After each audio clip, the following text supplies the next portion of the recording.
আশেপাশে কোনো মসজিদ নাই, আজান দিছে, তাহলে আমি নামাজ পড়বো কিভাবে? যাই ওই ভাইটাকে জিজ্ঞেস করি। ভাই, আপনাদের আশেপাশে কি কোনো মসজিদ আছে? আমি নামাজটা পড়তাম। না ভাই, আমাদের আশেপাশে তো কোনো মসজিদ নাই। আপনি চাইলে নামাজটা এখানেই পড়তে পারেন। আর আপনার ব্যাগের ভিতরে কি? আর আপনি কে? আমি একটা মসজিদের ইমাম। এই ব্যাগের ভিতর অনেক টাকা, এই টাকাগুলো আমাকে মসজিদে নিতে হবে।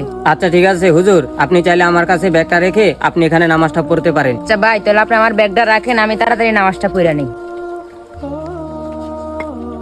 আচ্ছা হুজুর, তাহলে আপনি নামাজটা পড়েন, আমি আপনার ব্যাগটা রাখছি।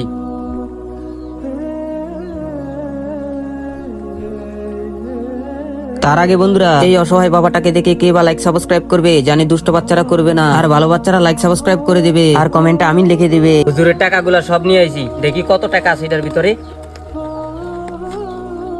এটার ভিতরে সাপ, আমার কামড় দিল সাপে। কিরে, ওই কি আমার টাকাগুলো লইয়া চলে গেল? ও না, ব্যাগ তো রাখিয়া গেছে, মনে হয় ওর কাজেই গেছে।